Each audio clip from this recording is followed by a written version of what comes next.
good evening friends. So I am Ayush Dhankute, and on behalf of Aakaar Academy, we are starting a new series here. We call it as Most Important Topics and Prediction series. So for now I will take your polity session. So we'll straight away start with our series of most important questions. So basically this complete series is for those who have at least completed their revision once, okay, and are going to give their exam in 2024, 26th May. So we can straight away start. So this is for quick revision of your polity, okay. So you can have a good look over these topics that we are discussing, and then if you are find it that you have time available, then you can go on for other topics as well, okay. So I have divided this class into majorly two topics, two general topics. For example, first one is the one which will be recurring topics in complete from UPSC previous year questions. What are we seeing recurring, जो बार बार आ रहा है, that we are focusing on here. And second one, those who are related to current affairs, okay. So current affairs, basically polity में current affairs के direct question you will hardly see anything. Yes, you will get in mains, but in prelims we can find a relation between current affairs and polity questions, such as अगर current affair में कुछ एक topic पे कुछ आया तो that static part will be asked in your what you call prelims examination, okay. So first of all we'll start with our recurring topics. So this is the list of the topics. So we are not going into details of each and every topic, but just for your understanding, I will show you historical acts, pre-independence acts. We will see some acts. Then preamble is the one where UPSC focuses on more and more, even in mains as well as in prelims. Then features, what are the federal and unitary features? Those are also asked many times. Then union and territories, okay, we will treat this as a feature of Indian Constitution, okay, we will not go separately on this topic. Then union and state executives, for example, president and governor, we will focus more on president and governor rather than other executive part. Then union parliament and state legislature, we will focus more on union parliament only, because we will see they are more or less similar. Whatever there are changes, we will see what are them. Then Supreme Court, High Court, we will do it in one session. Then fundamental rights, this is the crux, this is the most important topic. We will allot a specific time on this topic, and also DPSP, and we will include fundamental duties in DPSP only. Then constitutional bodies, which are frequently asked, local bodies, and then emergency provisions, and whatever other topic that we feel, we will cover it. So today we will try to cover historical acts and preamble. So I have not given details of these acts, so I suppose you know these acts and you have revised them. So quick revision we will do it here. For example, the first act was Regulatory Act 1773. This was one of the first regulatory acts. It is the first act on the ECI, that is EIC, East India Company, okay. So under this act, this we can say first regulatory act, first type of regulation we can see here.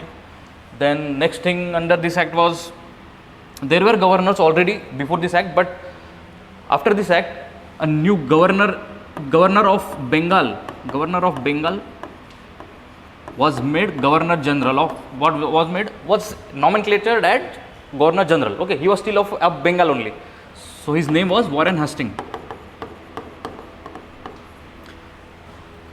Other governors, for example, Governor of Bombay province, Governor of Madras province, these were made subordinate to this governor in this act 1773. We are talking about 1773. Then this is the main thing about this act. Then there was a Supreme Court in Calcutta which was formed, which was not applicable to Europeans, of course. Then okay, this is the main thing that we can say in this act. Then for next act, for example, Pitt's Act, this also known as Settlement Act of Settlement. This act divided the complete polity into dual power. For example, this act introduced BOC, that is Board of Control, and COD, that is Court of Directors. So this Board of Controls for administrative purpose and COD for commercial purpose. So this act introduced 6 BOC to control over these CODs, control the CODs plus control over government of India. What was government? Government means Governor General, that is of Bengal, plus his executive members. Okay. So this was under Act of Settlement. So in this act, what was different from the earlier act, regulatory act? That was, in that act, governors were made subordinate to this, governors of Bombay, Madras were made subordinate to Bengal. Now presidencies are made subordinate. Presidencies of Bombay, Madras made subordinate to Bengal. So this was the main feature of this act. Next we have Charter Act of 1833. This is, for this we need to know that this act was mainly surrounded on East India Company completely lost its monopoly.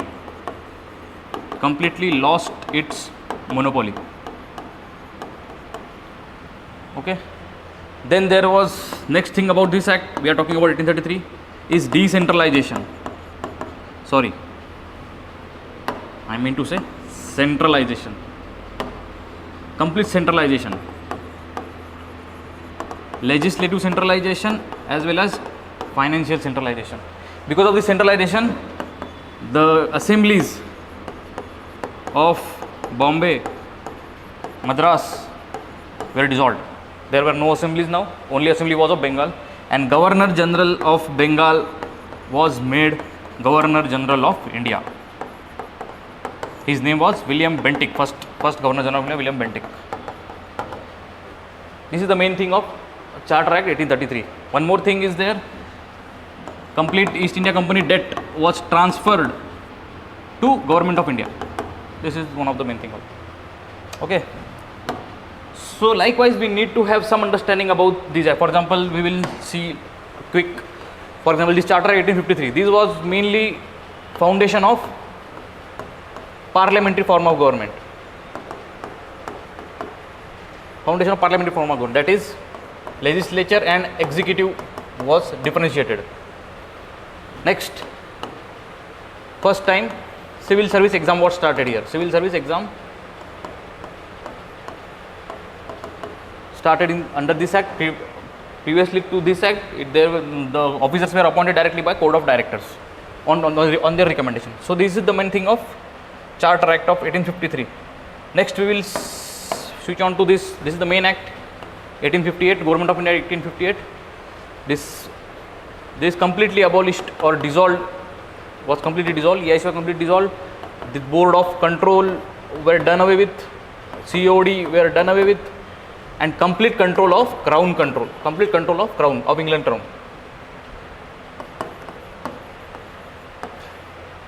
So who will be, so there was one more office which was formed here, that was SOS, Secretary of State Office in London. This SOS office, he was responsible to the Parliament of London for whatever happening in India. He was the main guy who was authority over India. This SOS, Secretary of State. He had a council of 15 members, and his representative in India, we call it as Governor General, or now we call him as Viceroy. So the first Viceroy of India, we can say Canning, Lord Canning, and first SOS was Stanley. So this was the main thing of 1858. Next we can say Indian Councils Act 1861. Now as we see here, 1833 was centralization, this called for decentralization. Decentralization, and now by decentralization, Bombay, Madras got their assemblies back. Then another feature of this act was portfolio type of government, portfolio or cabinet type of government. Then first time non-official Indians were allowed in Executive Council. Okay, so these were the features of Council Acts of 1861. 1892, if we come to 1892, this again refers to now expansion of this non-official. Non-officials were now more introduced in both legislative as well as upper council, and these non-official were introduced by viceroy in legislative council and in provincial council by governor. In provincial council by governor. Some kind of direct indirect election also started here. Then legislators were given a chance to discuss about budget and ask one question. That's it, nothing more than that. And hence, in response to this, there was a movement called as no taxation without representation. Okay. So these were the main features of 1892, and then comes 1909. This was famous for separate Muslim electorate. So by separate Muslim electorate means only Muslim candidate will be voted by only Muslim electors. Okay.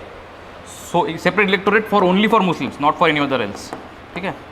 Then Imperial Legislative Council in Center, this was expanded in 1909 Act. Again, some other features were there. For example, first time the SOS Council that we talked in 1858 Act, now where first time got Indians in it, Indian representation.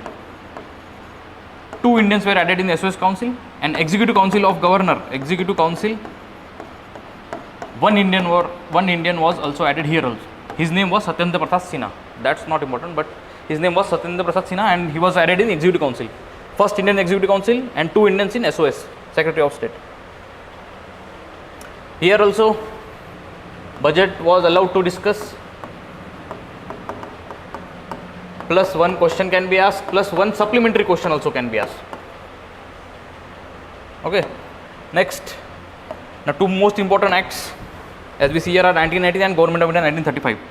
So Act of 1919.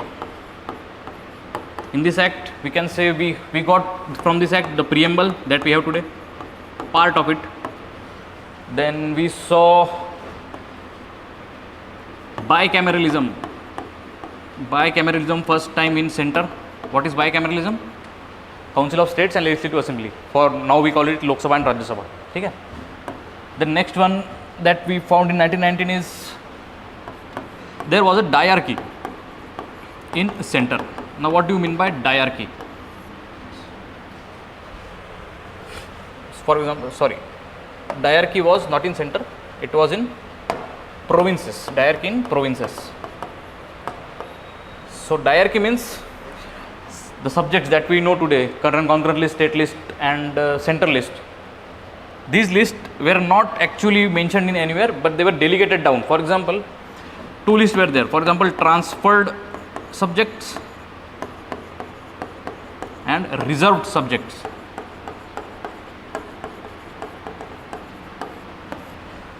So reserved subjects are those which are related to taxation, from where we can get money out of the acts. For example, taxation and fines, etc.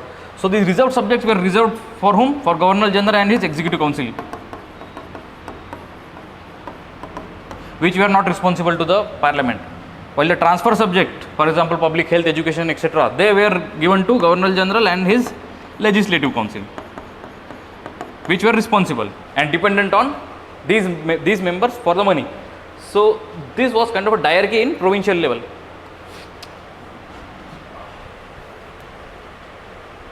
Another important thing to note about this Act, 1919 Government of India Act, is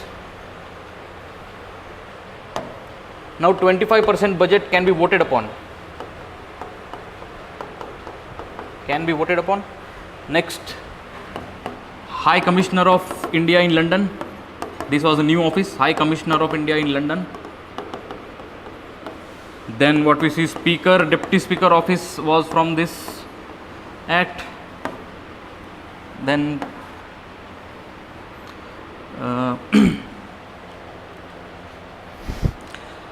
again in this Act we can see 1919 PSC were formed, Public Service Commissions were formed in this Act. and few more things we will see in the questions also. ठीक है. And the last one is Government of India Act 1935. So under this act, now we saw bicameralism in center there. Now we see bicameralism in provinces, and diarchy was abolished from provinces and introduced in center. Okay, so this was the main thing of 1935. Then further in 1935 we can say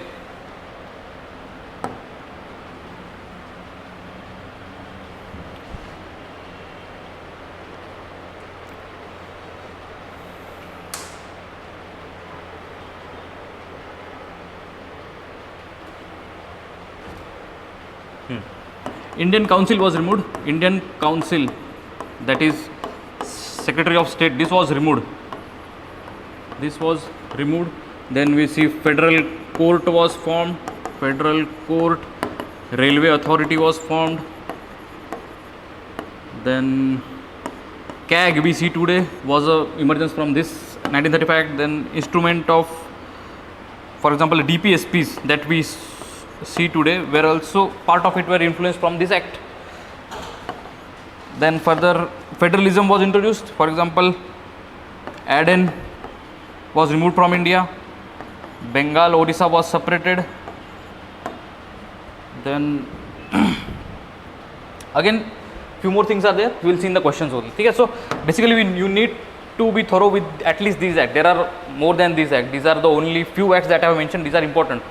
So what you can do is you can make an Excel sheet of each and every act, and whenever you get new information, just add in that Excel sheet. Okay. So we will see some questions on this.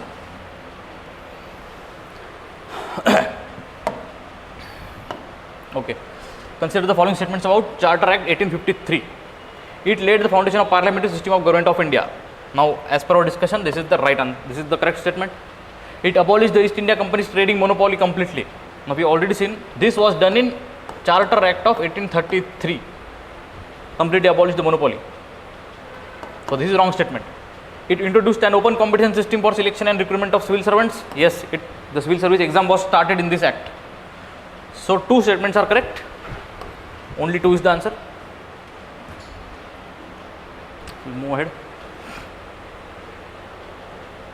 The act distinguished, which act we are talking about? Pitt's Act 1784. The act distinguished the commercial and political functions of the East India Company. As we already discussed, 1784 Act was known for its dual polity, dual power. Commercial and political arm were separated. So this is the correct statement. The act created a new body called the Board of Control. Yes, Board of Control, Code of Directors, these were formed. Board of Control was responsible for the commercial activities? No. These were Court of Directors. Board of Control responsible for political activities, administrative activities. Okay. So this is wrong. So answer is, again, only two statements are correct.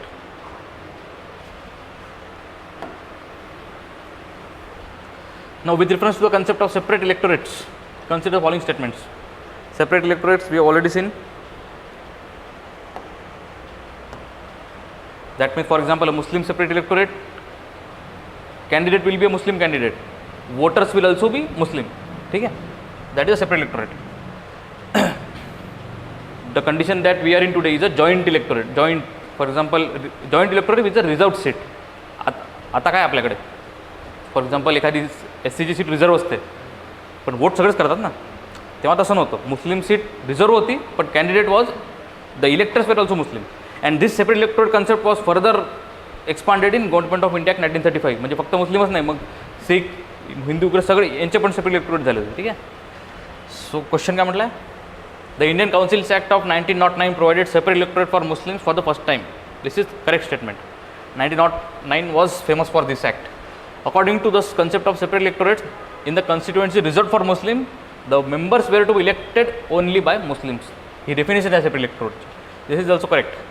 The Government of India 1919 provided separate electorates for the depressed class.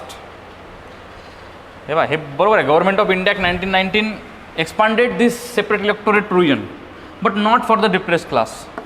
Depressed class, the separate electorate, we will find it in after first round table conference, communal award by round table which took place in 1931. Okay, so Dr. Babasaheb Ambedkar called for separate electorate for depressed class in this RTC, and then it was implemented, but in Pune Pact it was again rejected. Okay, so this is wrong. First two are correct. Answer is again only two statements are correct. Now we are already seeing what is diarchy.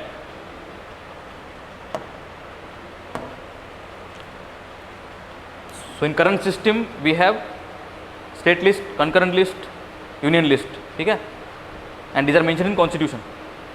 म्हणजे तुम्ही बदलू नाही शकत त्याला. म्हणजे आता हे state subject तुम्ही युनियनमध्ये टाका असं नाही करू शकत आपण सहजासहजी. ठीक आहे ना. पण इथे काय होतं आता डायरेक्टमध्ये there are two types of list, transferred list and reserved subject. ट्रान्सफर्डमध्ये ते होते जे those will required funding, for example health education वगैरे.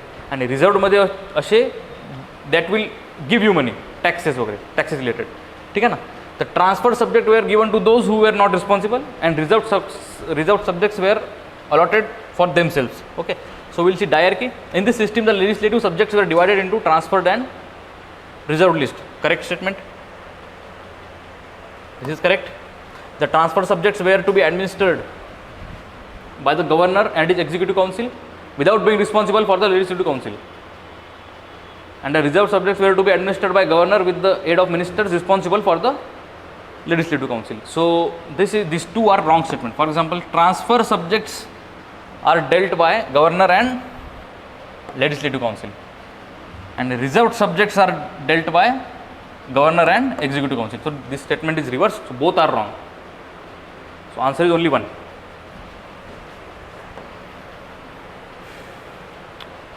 Okay, this is DPSP. The idea of DPSP is borrowed from France. So as you know, this is wrong. This was from Irish constitution. They resemble the instrument of instructions enumerated in 1935. This is correct statement. We have already seen it. They are legally enforceable by courts for their violation. No, they are not legally enforceable. Article 37, we will see they are not legally enforceable. The Champakam Dorai-Rajan case, Supreme Court held that fundamental rights cannot be amended by the Parliament by enacting the Constitutional Amendment Acts for the implementation of DPSP. No, this was not what Champakam Dorai-Rajan said. This is wrong statement. Answer is B. They resemble the instrument of instructions enumerated in Government of India Act 1935. Okay. Next, which of the following statement regarding Government of India Act 1858 are correct? It created a new office. It created a new office of Secretary of State. Yes, SOS, that we call SOS. It abolished Court of Director and Board of Control. This is also correct. SOS form हुआ इसलिए ये दोनों हट गए. Viceroy was made direct representative of the British Crown in India. Yes, he was the direct representative of British Crown in India. This is the correct statement. But his authority was again SOS, Secretary of State. So this is correct. All are correct. All the statements are correct. Then 1935 Act. It created new office of High Commissioner of India in London. So this is wrong statement. This was not 1935. This was 1919 Act. It abolished diarchy from the center and provincial level. Wrong. It abolished diarchy from provincial level. It introduced diarchy in central level. So this is also wrong. Gave dominant status to India.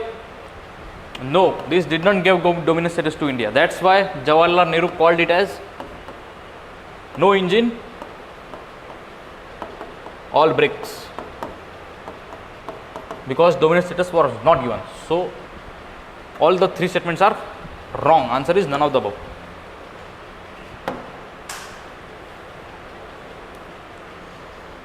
Which one of the following statements correct regarding the Constituent Assembly? So Constituent Assembly, this was a full sovereign body which could frame any constitution it pleased. Yes, it was a fully sovereign body as per Government of India Act 1947. It was indirectly elected. Yes, it was indirectly elected from provincial councils. It became the first parliament of India. Yes, it became the first parliament because first parliament by election formed in 1952. Till that, this constituent assembly was only the first parliament. So all statements are correct. All the three are correct. The institution of Speaker, Deputy Speaker originated in 1921 under the provisions of Government of India Act 1919. This is the correct statement. First speaker was Frederick White. Okay, in 1921. So this is the correct statement. 1919 Act में ही Speaker, Deputy Speaker का provision आया था. According to the constitutional provisions, the Speaker comes from the ruling party and the post of Deputy Speaker goes to the main opposition. This is not according to constitutional provision. This is according to the convention, but still this convention need not to be followed. Okay. So this is wrong. First is right. Answer is one only. Consider the following statements. The first step towards cabinet system in India was taken by Indian Councils Act 1861. Again, this is the correct statement. Portfolio system, cabinet system in 1861. Charter Act 1853 deprived the legislative powers of Bombay and Madras governors. So depriving of legislative powers means what? Centralization. Centralization took place in which act? 1833, not in 1853. This is wrong statement. Charter of 1833 made the Governor General of Bengal as Governor General of India. This is the correct statement. His name was William Bentinck. So one is wrong, two are correct. Answer is only two statements are correct. So we are done with the historical acts. So point is, these are not the questions that will come in the exam. This is for your practice. You need to know all these acts, make an Excel sheet out of it, add whatever you know from your questions you have solved and add them in your Excel sheet and just go on reading them. Don't mug up, you will automatically get the answers at least in prelims. Okay, but this is the important portion of the syllabus that one or two questions will come in the exam. Okay, so next thing that we are interested in is preamble. Preamble has found a way of getting questions in UPSC prelims as well as in mains. Okay, so preamble, as we know, this is the preamble that we see every day in our textbooks. We the people of India have solemnly resolved to constitute India sovereign, socialist, secular, democratic republic and to secure all its citizens justice, socio-economic, political, liberty of thought, expression, belief, faith, worship, equality of status and opportunity, fraternity, assuring dignity of the individuals and the unity integrity of the nation. And we hereby adopt the constitution on 26th day of November. So adoption date is given in preamble. What else is given? Sovereign. Sovereign means we are not dependent on anyone else. We are not, our sovereign means we have an elected head of the state. Okay? Socialist. We find socialist things in DPSPs, social empowerment, social democracy. Secular. Secular means we are non-religious country. For example, there may be anti-religious. We are not anti-religious. We are not anti-religious. We are not pro-religious or theocratic. This is pro-religious. We are not this also. We are non-religious. Okay, that is the meaning of secular. Democratic, we all know what is democratic. Republic. Republic means first elected head of state, that is we have elected president. Unlike UK has a monarch which are hereditary. Okay, they have the monarch, we have elected president, although indirect, but we have elected president. Then popularity of the people, that is people are sovereign. Then offices are available for all, government offices are available for all irrespective of their caste, creed, etc. And further, no privileges for a special class. Okay? No privileges, everyone is equal. So these means republic. Okay, now justice, social, economical, political, and this complete preamble you should be knowing it by heart. Okay, direct questions are asked from the preamble. You will see in the questions, direct questions are asked.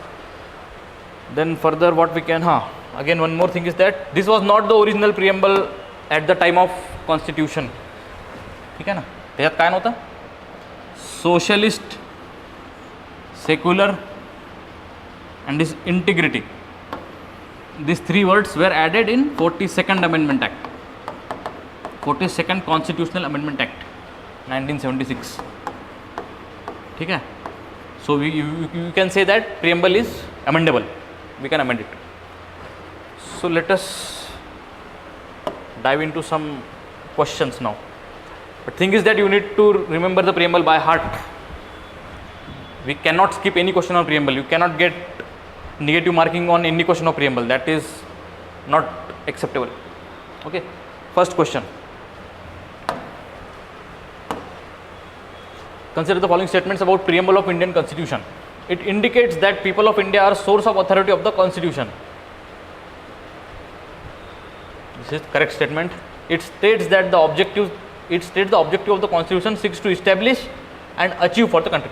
For example, first statement, the people of India are source of authority of the Constitution. Look, we the people of India. These statements solemnly resolved to constitute India as a this. Okay.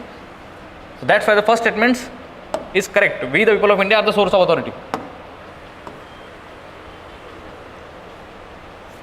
It states the objective that Constitution seeks to establish and achieve for the country. What are these? These are the objectives: justice, socio-economic justice, political justice, liberty of. These are all objectives of the Constitution. Okay. So this is also correct statement. Both statements are correct. Answer is both 1 and 2. Next, consider the following statements about the present legal status of the preamble. Now this is different question. Preamble as an integral part of Constitution has been recognized by Supreme Court. Initially, Supreme Court rejected this plea. For example, in Berubari Union case,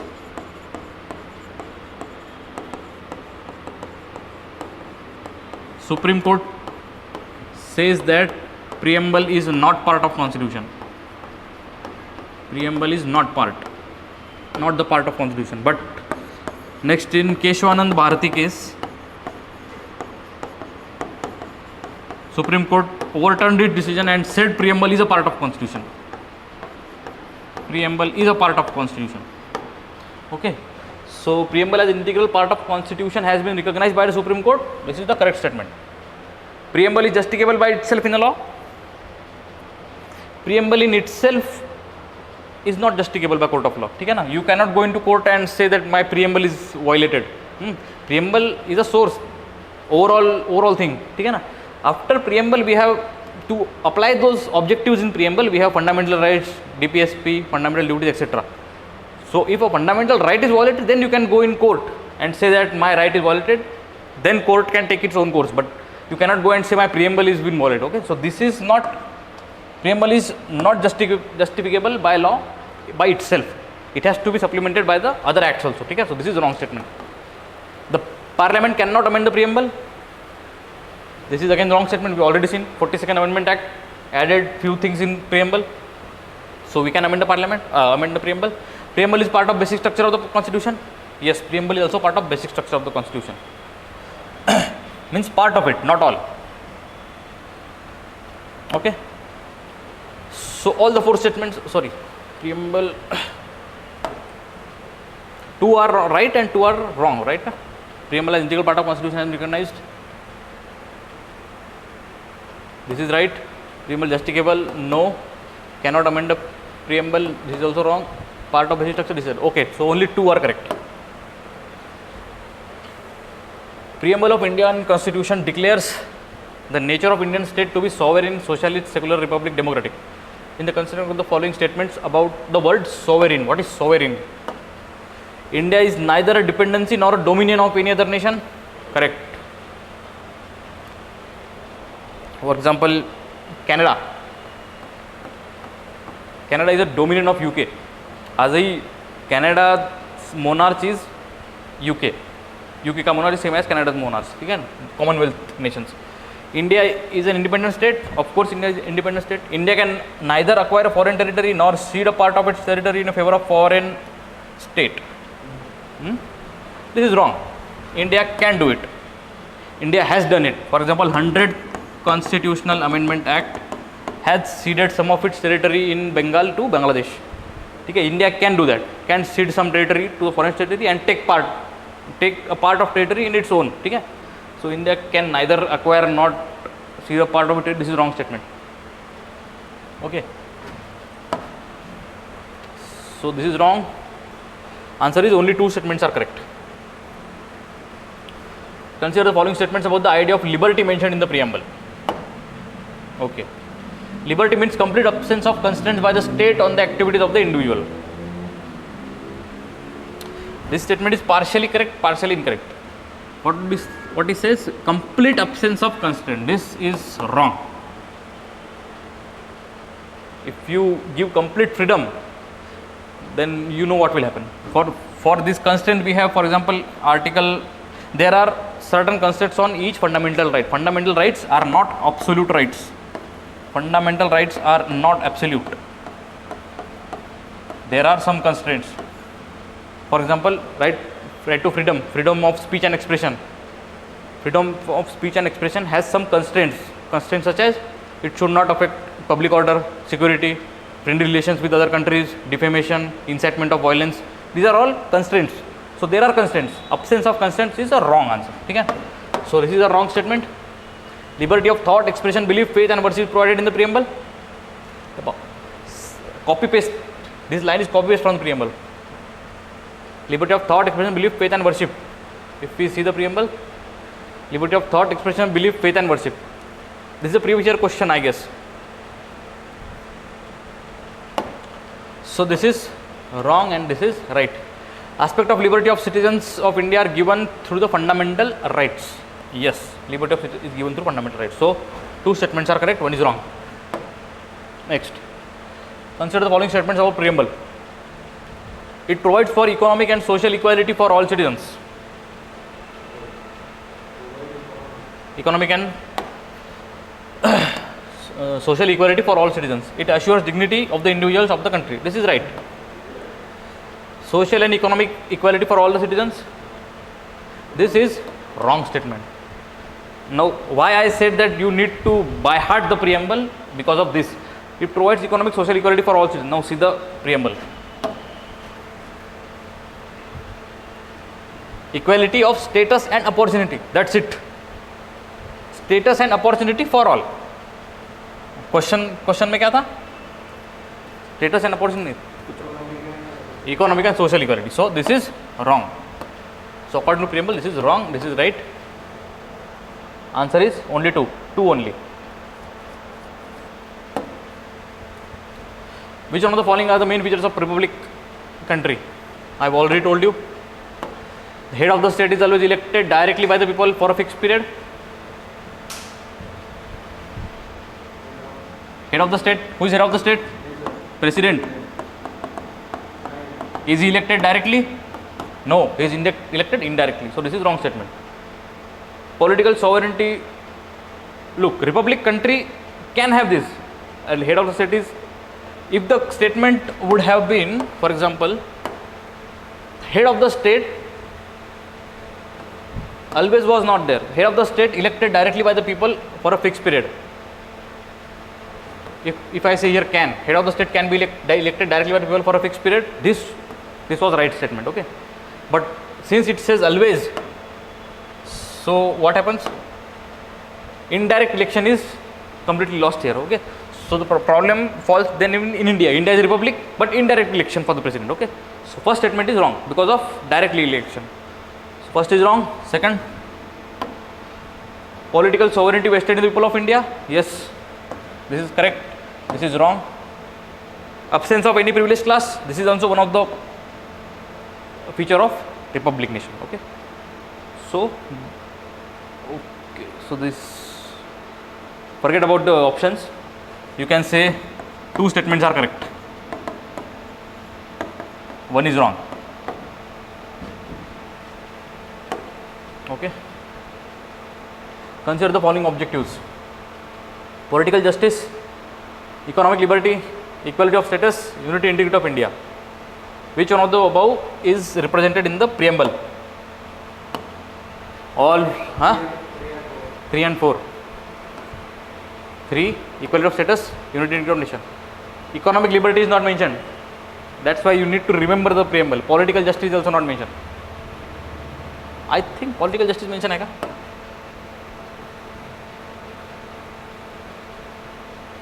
justice, socio-economic, political. Political justice is also mentioned. Okay, and बाकी तो equality of opportunity है and integrity, unity पण है.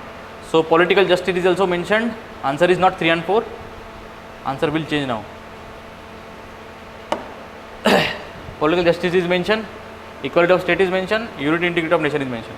ठीक है. Economic liberty is not mentioned.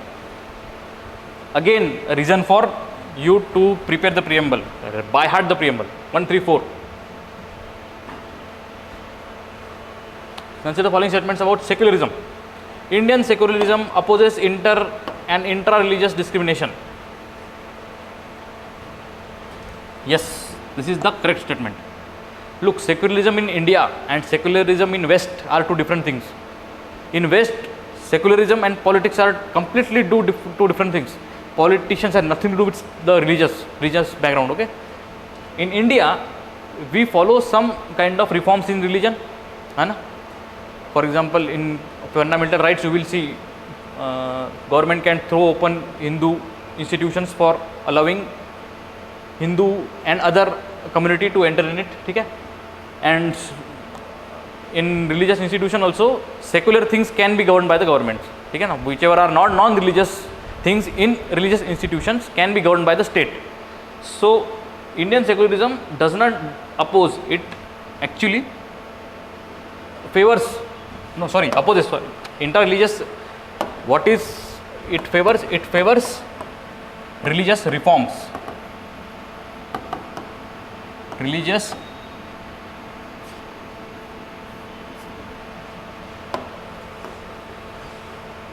Indian secularism is a type of secularism which favors religious reforms to eliminate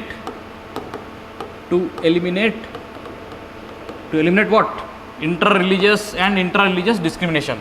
So, Indian secularism opposes the inter and intra-religious secularism discrimination. This is correct statement. Indian secularism does not support state-supported religious reforms. No, that is the thing here. Indian secularism supports the state-supported religious reforms. As I have already told you, their state can be non-religious, state can be anti-religious, and state can be religious. So, if state has nothing to do with religious reforms, then the state we can call it as anti-religious. But since we are supporting religious reforms, we are non-religious. We are not for any religion, but we are not against any religion. Okay? We are non-religious. India is a non-religious country, not anti-religion. Okay? So this is the difference of secularism in India and West, but there are more differences. We will see them later. So what is the answer? Opposes. This is the correct, and this is wrong. Answer is 1 only. Consider the following statements with respect to preamble of Constitution. The preamble was enacted before the rest of the Constitution was enacted by the Constituent Assembly. Now this is a factual question. Yes.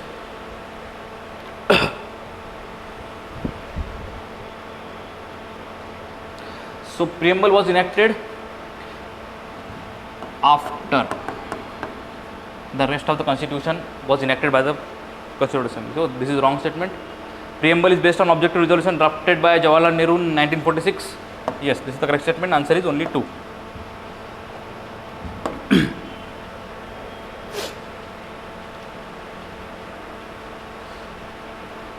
Fraternity. We have mentioned fraternity. Fraternity was not in the original constitution. No, fraternity was in original constitution. It was the first ceremony added by constitutional amendment. No, it was not added by constitutional amendment. It was originally present in preamble. Okay? Integrity was added. So this is wrong, and it is an attitude of respect and reverence towards the fellow man. This is the definition of fraternity. So answer is 2 only. So we are open for admissions here in Aakar for UPSC. So please share your thoughts and contact the institute. Okay, so we will see other important topics in next class. Thank you for the day.